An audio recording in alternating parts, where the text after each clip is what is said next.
This video is a tutorial for changing the subject of a mathematical equation, which is one of the mathematical requirements in GCSE Science.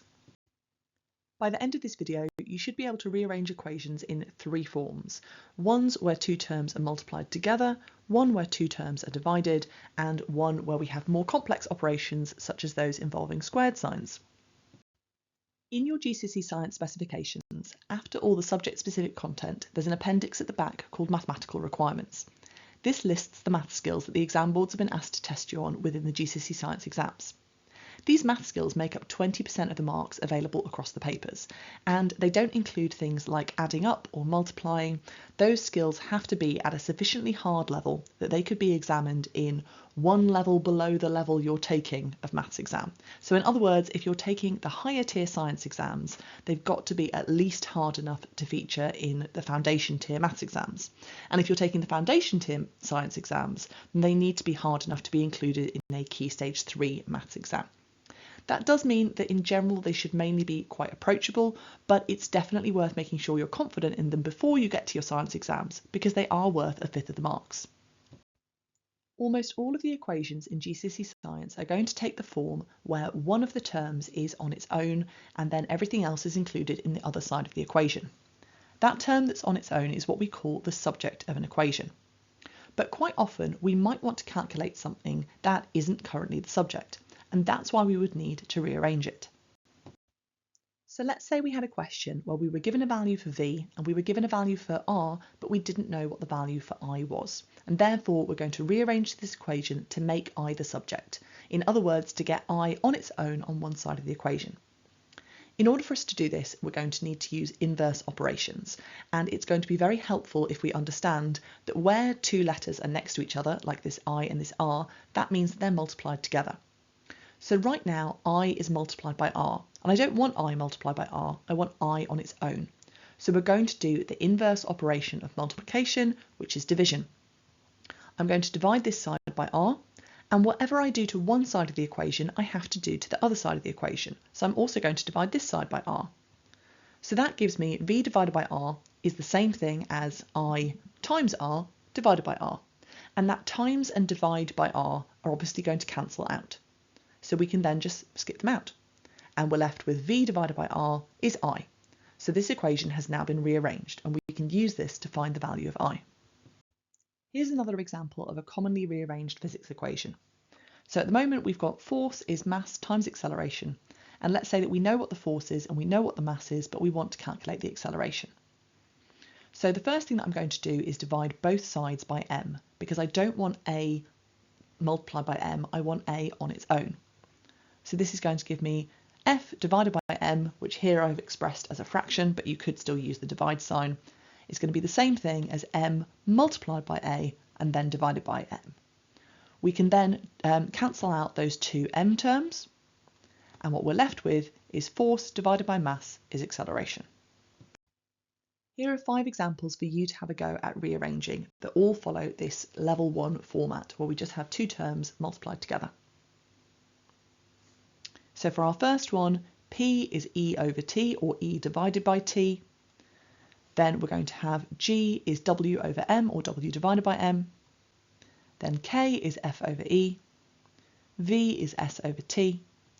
And finally, V is rho over M. Our second level of rearranging equations is going to come when, instead of multiplying together two terms, we have two terms that are divided. So here I've got m is I divided by a. So let's say that in this example I know the value of m and the value of a, but I don't know the value of I. I is currently divided by a, and the inverse operation of dividing by a is going to be to multiply by a. So I'm multiplying the right hand side of my equation by a, and therefore I need to multiply the left hand side of my equation by a, because whatever I do to one side of the equation I have to do to the other. This is going to give me m times a is equal to I divided by a times by a, and the divided by a and times by a cancel out. So therefore my final rearranged equation is m times a equals I.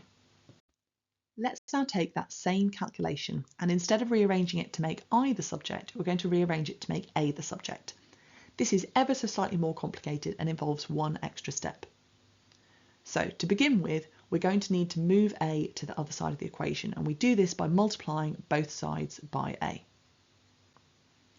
This is going to give us m multiplied by a equals I. Then we want to get a on its own, so we're going to divide both sides by m. Once we cancel out those terms, we're going to be left with a equals I divided by m. So here are 5 more equations for you to rearrange, which include a divide. So for the first one, f is going to be p times a. For the second one, e is going to be p times t. For the third one, t is going to be w divided by p. Then we have v is m over rho. And finally, a is f over p. Now there are also a few physics equations that involve terms that are squared, so we need to know how to handle those. Here's one of those equations. Power is current squared multiplied by resistance. So in this instance, we're going to say that we know the power and we know the resistance, but we're trying to work out current. Our first step is to divide both sides by the resistance, which is going to give us power over resistance is current squared. And then the inverse operation of squaring is to square root. So we're going to square root both sides of the equation, which gives us the square root of p over r is I. Finally, let's look at how we can rearrange this kinetic energy equation. Firstly, we'll assume that we know the value of the velocity and the energy, but we're trying to figure out the mass of the object. So in order to get rid of that half, we're either going to multiply by 2 or divide by half. Mathematically, they're the same as each other. And so what we're left with is 2 times the energy is the mass times by the velocity squared.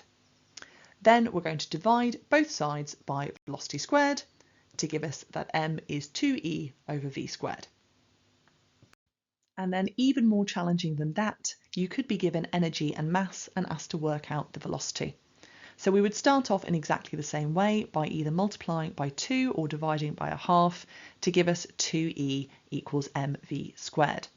Then we would divide both sides by the mass to give 2e over m is v squared. And then, as we already saw, the inverse operation of squaring is to square root. So our finally rearranged equation would be that v is equal to the square root of 2e over m. Thank you very much for watching, and I hope you're now feeling a little bit more confident about rearranging equations in your GCSE Science exams. If you did find this video useful, then don't forget to like, subscribe, comment and share the channel, and I'll be back soon with some more videos of maths for GCSE Science.